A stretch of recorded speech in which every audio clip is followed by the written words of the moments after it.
Hello dear students, कैसे हैं आप सब। स्वागत है आपका हमारे यूट्यूब चैनल जिसका नाम है LWM क्लासेस। आज के लेक्चर में बेटा हम बात करने वाले हैं टाइप ऑफ फंक्शंस जो कि हमारा चला आ रहा है। तो आज हम बात करेंगे सिग्नम फंक्शन की। ठीक है बेटा, तो वीडियो के लास्ट तक मेरे साथ बने रहिएगा। स्टार्ट करते हैं विदाउट देरी क्यों इस लेक्चर को। देखिए, सिग्नम फंक्शन जो होता है can be write as f(x) is equal to signum x और sgn x। ठीक है, तो सबसे पहले बात करेंगे इसके इनपुट और आउटपुट की। ठीक है, तो देखिए हम कोई भी पॉजिटिव नंबर लेते हैं, कोई भी पॉजिटिव नंबर लेते हैं x की जगह, ये क्या वैल्यू निकाल के देगा, 1 देगा बेटा। ठीक है, इसमें आउटपुट आपके ओनली 3 ही रहते हैं। ठीक है, यहाँ मैं लिख देता हूँ, आउटपुट जो होंगे वो आपके 3 रहते हैं, -1, 0 एंड 1। ठीक है, अब 0 कहाँ आएगा, आउटपुट 1 कहाँ आएगा, -1 कहाँ आएगा, बात करते हैं। देखिए, हम कोई भी पॉजिटिव इंटीजर डालेंगे, x y z कोई भी पॉजिटिव इंटीजर डालते हैं तो हमारा जो आउटपुट रहेगा वो क्या रहेगा, 1। देखिए, सपोज दैट मैंने यहाँ पर लिया 3। ठीक है, तो मेरा जो आंसर हो जाएगा वो क्या होगा, मेरा 1। ठीक है, मैंने लिया 5, आंसर क्या आ जाएगा मेरा 1। मैंने लिया 0, आंसर क्या आएगा बेटा मेरा 0। कोई भी पॉजिटिव इंटीजर लेने पे, कोई भी पॉजिटिव वैल्यू लेंगे, हम कोई भी रियल नंबर ले लेंगे, पॉजिटिव नंबर होना चाहिए, तो उसकी वैल्यू बेटा क्या आएगी, 1 आएगी। ठीक है, और 0 लेंगे तो उसकी वैल्यू तो 0 रहेगी आपकी। ठीक है ना। अब देखिए कुछ और बात करते हैं, जैसे सपोज दैट मैंने यहाँ पर लिया -7, इसका आउटपुट कितना आएगा, -1। मैंने लिया -3, इसका आउटपुट कितना आएगा, -1। मैंने लिया 11, पॉजिटिव है तो इसका क्या आ जाएगा, 1। देखिए, सपोज दैट कुछ अलग नंबर भी लेके देखते हैं, √3, √5, -1, तो इसका भी आउटपुट क्या आएगा बेटा मेरा, 1 आएगा। क्या आएगा, आउटपुट निकल कर 1 आएगा। मैंने ले लिया 1 -√3। ठीक है, अब देखिए कैसा नंबर है, एक नेगेटिव नंबर है। क्यों, क्योंकि √3 की जो वैल्यू होती है इट इज ग्रेटर देन 1। ठीक है ना, तो यानी एक नेगेटिव नंबर होगा तो यानी इसकी वैल्यू क्या आ जाएगी, -1 आएगी। आई होप सो आप लोगों को समझ में आ गया होगा इसके इनपुट और आउटपुट के बारे में। ठीक है ना, तो देखिए बात करते हैं डोमेन ऑफ फंक्शंस क्या क्या हो सकते हैं। डोमेन ऑफ फंक्शंस -∞ टू +∞, कोई भी नंबर्स हो सकता है। रेंज ऑफ फंक्शंस की बात करें तो रेंज ऑफ फंक्शंस मेरे क्या क्या है बेटा, रेंज ऑफ फंक्शंस है मेरे -1, 0 एंड 1। ठीक है, रेंज ऑफ फंक्शंस क्या क्या होंगे मेरे, -1, 0 एंड 1। ठीक है, यानी कि इनपुट तो कोई भी मेरा रियल नंबर हो सकता है, x y z कोई भी नंबर ले लूं, कोई भी नंबर्स मेरा इनपुट यहाँ पर मैं डाल सकता हूँ, बट जो मेरा आउटपुट रहेगा यानी कि जो रेंज रहने वाली है फंक्शंस की वो क्या रहेगी, अदर -1, 0 और 1, इसके अलावा कोई भी नहीं आती है। आई होप सो समझ में आ गया होगा आपको, इनपुट और आउटपुट के बारे में अच्छे से समझ में आ गया होगा। ठीक है, अब चलिए बेटा इसके थोड़ा सा ग्राफ पर ध्यान देते हैं। ठीक है,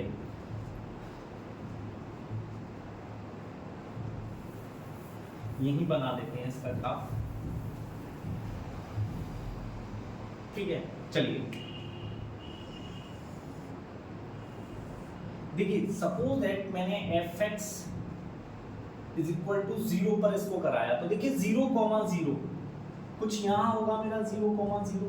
ठीक है, अब देखिए या तो y जो होगा आपका यानी आउटपुट जो है वो 1 होगा या -1 होगा। ठीक है, या तो वो 1 होगा, ठीक है, यहाँ से, ठीक, यहाँ क्या होगा 0,1, और यहाँ पर आ गया, ये आ गया आपका 0,-1। ठीक है, अब देखिए मैं कोई भी इनपुट डालूंगा, x की कोई भी पॉजिटिव वैल्यू लूंगा, y की वैल्यू क्या आएगी बेटा मेरी, y की वैल्यू 1 ही आएगी। मैंने x बराबर 1 लिया तब भी 1 आएगी, x बराबर 2 लूंगा, x बराबर 3 लूंगा, x बराबर 4, तो यहाँ क्या आएगा 4,1 यहाँ हो जाएगा। तो यानी x की कोई भी वैल्यूज लूंगा तो यानी मेरा आउटपुट क्या आएगा, 1 आएगा। कब, जब मैं कोई भी पॉजिटिव वैल्यूज लूंगा। यहाँ देखिए बेटा मैंने आपको इसका और इसका मतलब समझाया हुआ है। ठीक है, ये तो होता है नॉट इंक्लूडेड और इसका मतलब होता है इंक्लूडेड, तो यहाँ पर इंक्लूडेड नहीं है, यहाँ पर 0,0 बोथ इंक्लूडेड हैं। ठीक है, अब देखिए ऐसे ही इधर मैं नेगेटिव में कोई भी वैल्यू लूंगा, ठीक है, कोई भी नेगेटिव वैल्यू लूंगा इनपुट में, तो आउटपुट मेरा क्या आएगा बेटा, -1 ही आएगा। तो ये कुछ इस तरीके का इसका ग्राफ बनता है। आई होप सो आप लोगों को क्लियर होगा बेटा। ठीक है, समझ में आ रहा होगा।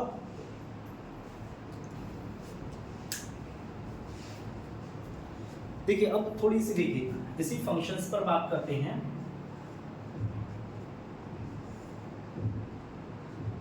देखिए इसकी वैल्यू 1 कब होगी, 0 कब होगी और -1 कब होगी। देखिए ये कब होगी, जब x इज ग्रेटर देन 0 होगा, x की वैल्यू 0 से ग्रेटर होगी, तब हमारा आंसर क्या निकल के आएगा, 1 आएगा। ठीक है, जब x बराबर 0 होगा तब हमारा 0 आएगा, जब x लेस देन 0 होगा, ठीक है ना, तो इसका मतलब क्या होगा, हमारा जो आउटपुट आएगा वो -1 आएगा। इसको कुछ मॉड्यूल की फंक्शन में भी देख लेते हैं, यहाँ पर नोट कर देता हूँ। देखिए यहाँ 0 और यहाँ 1 और -1 और 1 को लिखते हैं। ठीक है, चलिए अब यहाँ देखते हैं कि x की हम क्या क्या वैल्यूज पुट कर सकते हैं। ठीक है, इस कंडीशन में हमारा x इज इक्वल टू 0 नहीं होना चाहिए। देखिए ये बात और ये बात दोनों ही बातें सेम है। कैसे हैं, देखिए जरा समझना। मैंने लिखा x, ठीक है, मैंने यहाँ x की कोई भी वैल्यू एज्यूम कर ली, माइनस में ले ली। ठीक है, x को किस में ले लिया, माइनस में ले लिया। ठीक है, कोई भी वैल्यू एज्यूम कर ली मैंने, x इज इक्वल टू 2 ले लिया। पहले पॉजिटिव वैल्यू ले लेते हैं, तो देखिए ये 2/2, ये ऊपर भी 2 आएगा, नीचे भी 2 आएगा, कट होके क्या आ गया 1। x इज इक्वल टू लिया मैंने -2, तो देखिए -2 अपॉन -2, ऊपर तो 2 आएगा, नीचे -2 आएगा, तो यहाँ क्या आ जाएगा -1। यानी ये बात और ये बात दोनों ही कैसी हैं, सेम है, इसमें कोई भी आपका डिफरेंस नहीं है। आई होप सो समझ में आ रहा होगा अच्छे से। यानी सिग्नम फंक्शंस की डोमेन ऑफ फंक्शंस क्या होती है, रेंज ऑफ फंक्शंस क्या होते हैं, ये आपको अच्छे से समझ में आ गया होगा। चलिए और बात करते हैं, कुछ और छोटे छोटे से पॉइंट्स हैं उनको डिस्कस करते हैं। स्क्रीनशॉट ले लिया होगा आई होप सो सभी बच्चों ने।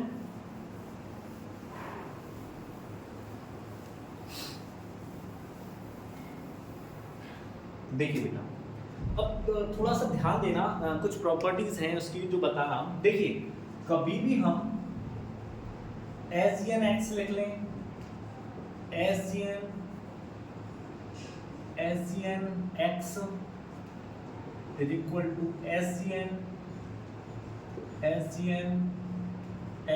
एक्स, सो ऐसे ही चलता रहे तो उसकी वैल्यू किसके बराबर होगी, जो सिग्नम x की वैल्यू होगी वही सिग्नम x की वैल्यू होगी, वही सिग्नम x की वैल्यू होगी। तो यानी कि जो इसकी वैल्यू होगी वही सारी वैल्यूज इसकी होंगी। ठीक है, वन मोर थिंग, देखिए ये होगी फर्स्ट प्रॉपर्टी। सेकंड पर बात करते हैं, ठीक है, सिग्नम x और माइनस सिग्नम x, ठीक है, सॉरी सिग्नम -x और माइनस सिग्नम x दोनों भी बराबर होते हैं। कैसे होते हैं जरा समझ लेना। देखिए x की जगह मैंने कोई भी वैल्यू पुट कर दी, ठीक है, -2 किया, यहाँ माइनस सिग्नम, ठीक है, 2 पुट किया। देखिए ये क्या आएगा मेरा बाहर निकलकर, ये -1 हो जाएगा और ये भी क्या होगा मेरा, देखिए निकलने के बाद -1। तो यानी दोनों ही वैल्यूज बराबर हैं। तो यानी कभी ऐसे आए तो इन दोनों की भी वैल्यूज आपस में कैसे होंगी, बराबर होंगी। एक क्वेश्चन से समझाता हूं मैं आपको। सपोज दैट हमने मान लिया if signum x + 5 is equal to 1, then x is equal to क्या होगा। देखिए signum x + 5 is equal to 1 के बने हैं और हमसे पूछा गया है कि x की वैल्यू क्या होगी। जब देखिए ये आउटपुट क्या आया है हमारा 1 निकल के आया है, तो जो ये वैल्यू होगी वो कैसी वैल्यू रही होगी, पॉजिटिव वैल्यू रही होगी, यानी 0 से ग्रेटर होगी। यानी मैं कह सकता हूं x + 5 ग्रेटर देन 0 रहा होगा। यस और नो, ठीक है।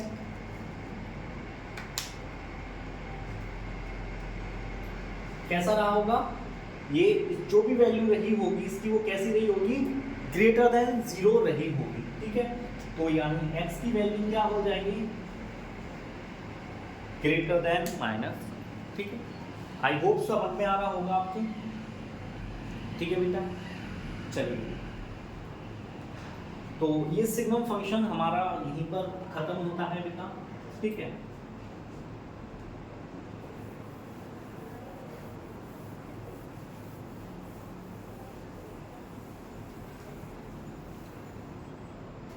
नेक्स्ट जो फंक्शन है वो है आपका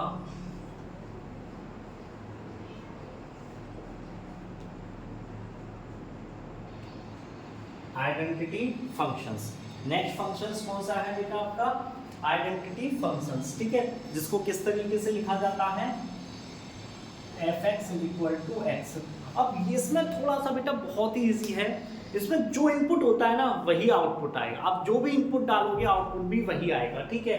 जैसे मैंने x की जगह पर लिया, ठीक है, जैसे मैंने इनपुट रखा 7 तो आउटपुट भी क्या आएगा 7। मैंने इनपुट रखा 8, आउटपुट क्या आएगा 8। मैंने रखा इनपुट -2, आउटपुट क्या आएगा -2 आएगा। मैंने रखा इनपुट 0, आउटपुट क्या आएगा 0 आएगा, ठीक है।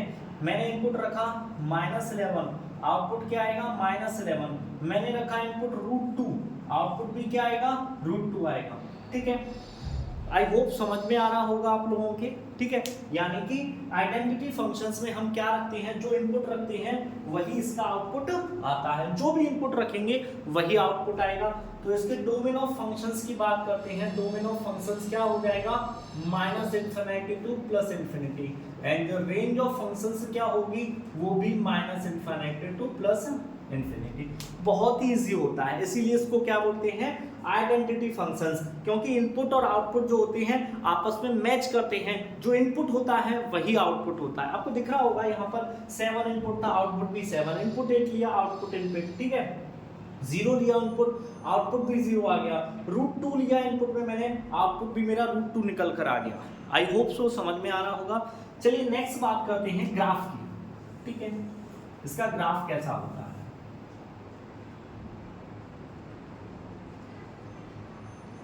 ठीक है, अब देखिए 0,0 मैंने 0 इनपुट किया, 0 कहाँ लाई करेगा? यहाँ। मैंने 1 पुट किया, x की वैल्यू 1 रखी, y की वैल्यू भी 1 आएगी, ठीक है। x = 2 रखा, y = 2 आएगा। तो कुछ इस तरीके से इसका ग्राफ जाएगा, ठीक है। ऐसी नेगेटिव में मैं यहाँ -1 रखूंगा, सॉरी इनपुट -1 रखूंगा, आउटपुट -1 आएगा, यहाँ आएगा यानी, ठीक है। मैं इनपुट 2 रखूंगा, आउटपुट 2 आएगा, कुछ ऐसे आएगा। तो इसका जो ग्राफ होता है वो कुछ इस तरीके से होता है बेटा, ये इसका ग्राफ होता है, ठीक है। आई होप सो समझ में आ गया होगा। आइडेंटिटी फंक्शंस को बहुत बड़ा ज्यादा नहीं है, आइडेंटिटी फंक्शंस को एक छोटे से पार्ट में दिखाया गया है, ठीक है। आई होप सो बेटा आइडेंटिटी फंक्शंस आप लोगों को क्लियर होगा, ठीक है। नेक्स्ट बात करते हैं हम, आगे बढ़ते हैं।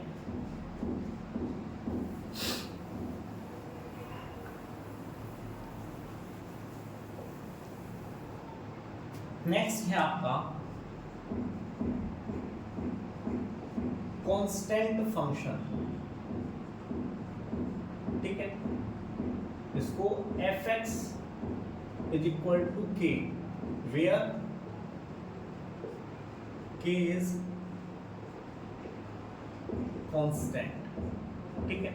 देखिए कहने का मतलब ये है कि हम यहाँ जो भी इनपुट डालेंगे, कुछ भी इनपुट डालेंगे, आउटपुट k ही आएगा।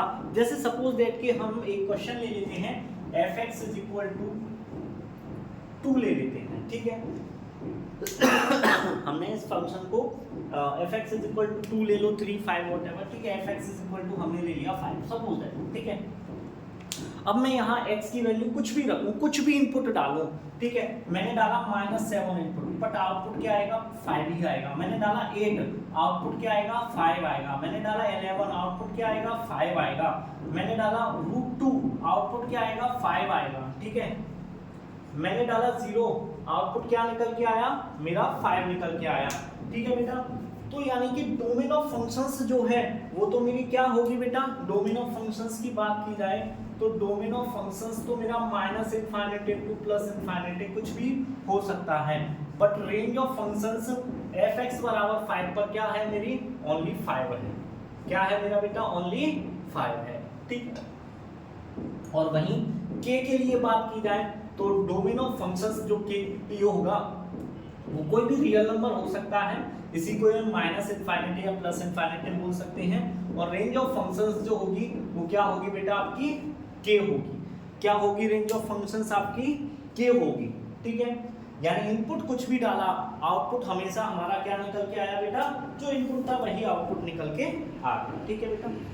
चलिए अब थोड़ा सा ग्राफ के बारे में समझते हैं, यहीं पर इसका ग्राफ बना लेते हैं। देखिए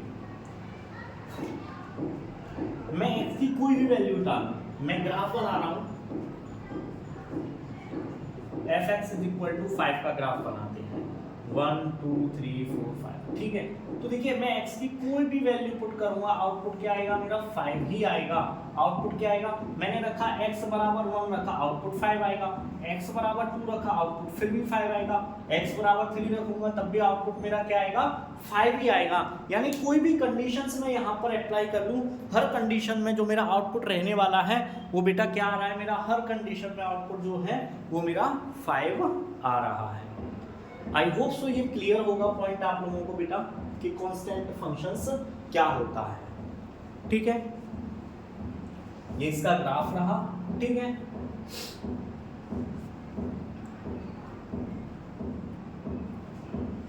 चलिए बेटा इसको भी इरेज करते हैं।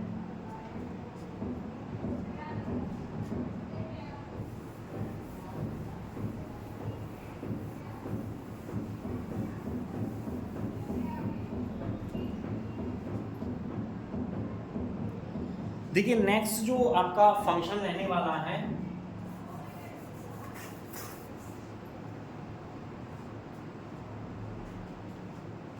वो है आपका simple parabolic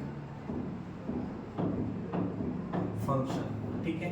it is represented as fx = x square. कैसे रिप्रेजेंट किया जाता है बेटा इसको, fx = x स्क्वायर। अब देखिए यहाँ पर इनपुट और आउटपुट पर बात करते हैं। देखिए सबसे पहले मैंने मान के चलो -2 इनपुट रखा, ठीक है, तो आउटपुट क्या आएगा बेटा मेरा 4 आएगा। -1 रखा तो क्या आएगा 1 आएगा, 0 रखूंगा तो 0 आएगा, 1 रखूंगा तो भी 1 आएगा, ठीक है। 7 रखा 49 आएगा। तो इनपुट तो कोई भी हो सकता है। अगर मैं बात करूं डोमेन ऑफ फंक्शंस की, तो डोमेन ऑफ फंक्शंस तो -∞ to +∞ कुछ भी हो सकता है। और बात की जाए रेंज ऑफ फंक्शंस की तो क्या होगा 0 to ∞, ठीक है, 0 to ∞। यहाँ कोई भी नेगेटिव वैल्यू नहीं रहने वाली है आपकी, ठीक है, कोई भी नेगेटिव वैल्यू नहीं रहने वाली है आपकी, ठीक है। यानी जो इनपुट है वो कोई भी एक रियल नंबर हो सकता है, but output each and every conditions में या तो हमारा पॉजिटिव इंटीजर्स होगा या हमारा 0 होगा, ठीक है बेटा। इसके अलावा कुछ और नहीं होगा, सॉरी। चलिए बात करते हैं इसकी ग्राफ की। ग्राफ कैसा होता है इसका, ठीक है। तो देखिए ग्राफ भी बना लेते हैं। देखिए x बराबर अगर हम x की वैल्यू 0 रखी, आउटपुट क्या आएगा 0, तो मेरा 0,0 कुछ यहाँ लाई करेगा बेटा, ठीक है। मैंने x बराबर रखा -1, ठीक है, y बराबर -1 आया तो ये कुछ यहाँ लाई करेगा मेरा, ठीक है। x बराबर 1 रखा, y बराबर 1, तो देखिए नाम ही इसका पैराबोला है और इस शेप को भी हम क्या बोलते हैं, पैराबोला, ठीक है। तो इसका जो ग्राफ रहेगा वो कुछ इस तरीके से रहने वाला है बेटा, ठीक है। जैसे जैसे x की वैल्यू बढ़ती जाएगी वैसे वैसे y की भी वैल्यूज बढ़ती जाएगी, ठीक है बेटा। आई होप समझ में आ रहा होगा, ठीक है। तो ये जो है इसी को बोलते हैं हम simple parabolic functions. I hope so clear होगा बेटा अच्छे से आप लोगों को, ठीक है। और इसमें ऑलवेज जो भी वैल्यूज यहाँ ली जाती है fx = क्या होती है, एक क्वाड्रेटिक पॉलिनोमियल होता है, क्वाड्रेटिक इक्वेशन बोल दीजिए आप उसको, ठीक है ना, या क्वाड्रेटिक पॉलिनोमियल बोल दीजिए, ठीक है ना। तो कुछ भी रह सकता है। ये आपकी डोमेन ऑफ फंक्शंस हो गई, ये रेंज ऑफ फंक्शन हो गई, ये पैराबोला होता है, ठीक है। जब हम अलजेब्रा पढ़ेंगे, अलजेब्रा में हम, ठीक है ना, पैराबोला के बारे में बहुत डीपली से पढ़ने वाले हैं, ठीक है ना। तो अभी तो हम सिर्फ ये बता रहे हैं आपको कि सिंपल पैराबोलिक फंक्शंस जो होता है उसकी शेप कुछ ऐसी होती है, ठीक है ना बेटा।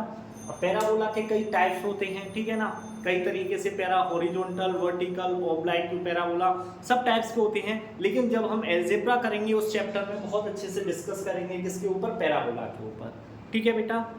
आई होप सो आपको समझ में आ रहा होगा मैं आप लोगों से क्या कहना चाहता हूँ, ठीक है बेटा।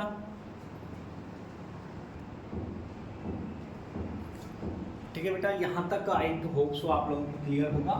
अब लास्ट बचता है हमारा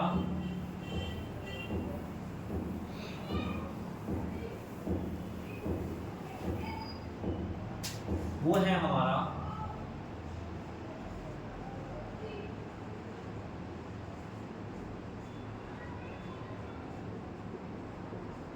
पॉलिनोमियल फंक्शंस, ठीक है। क्या है नेक्स्ट हमारा जो है पॉलिनोमियल फंक्शंस, ठीक है। तो बेटा पॉलिनोमियल्स पे सबसे पहले बात कर लेते हैं। देखिए सबसे पहले हम f(x) = कोई एक एग्जांपल लेते हैं x + 2, इसको बोलते हैं हम लीनियर पॉलिनोमियल। क्या बोलते हैं बेटा इसको, लीनियर पॉलिनोमियल, ठीक है। क्यों बोलते हैं, क्योंकि इसकी जो डिग्री है वो कितनी होती है, 1 होती है, ठीक है। f(x) = मैंने लिखा x² + 7x + 5, ठीक है। इसको बोलते हैं क्वाड्रेटिक पॉलिनोमियल, ठीक है, जिसकी डिग्री कितनी रहती है बेटा हमारी, जिसकी डिग्री रहती है 2। नेक्स्ट f(x) = x³ + 5x, ठीक है। इसको बोलते हैं क्यूबिक पॉलिनोमियल, जिसकी डिग्री कितनी होती है हमारी, जिसकी डिग्री होती है 3। नेक्स्ट f(x) = x⁴ 2x² + 5, ठीक है। इसको बोलते हैं biquadratic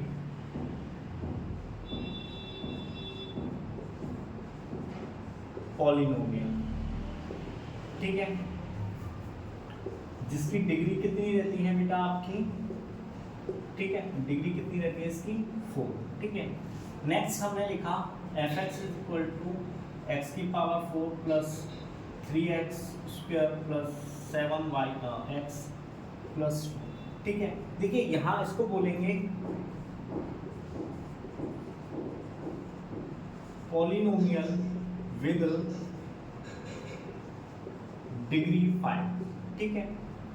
linear polynomial, linear polynomial क्या होता है, जिसकी डिग्री 1 होती है। क्वाड्रेटिक पॉलिनोमियल क्या होता है, जिसकी डिग्री बेटा 2 होती है, ठीक है। क्यूबिक पॉलिनोमियल क्या होता है, जिसकी डिग्री 3 रहती है, ठीक है। एंड बाइक्वाड्रेटिक पॉलिनोमियल क्या होता है, जिसकी डिग्री 4 होती है। ये जिसकी डिग्री 5 है उसको हम बोलेंगे पॉलिनोमियल विद डिग्री 5, ठीक है।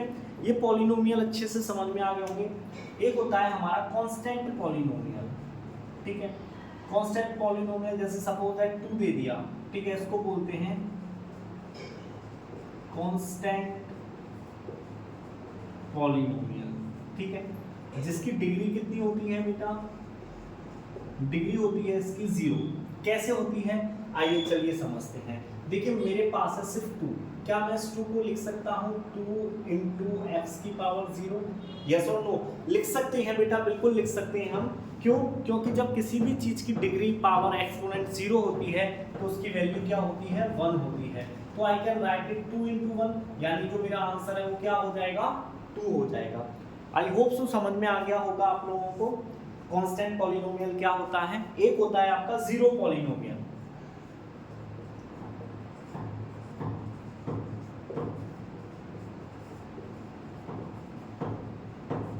ठीक है,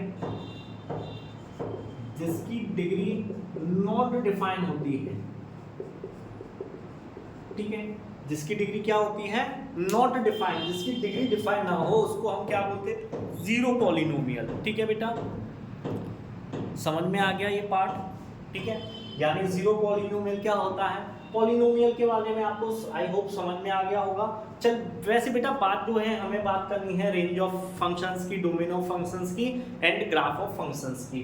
तो चलिए उसी टॉपिक पर हम बात करते हैं, ठीक है।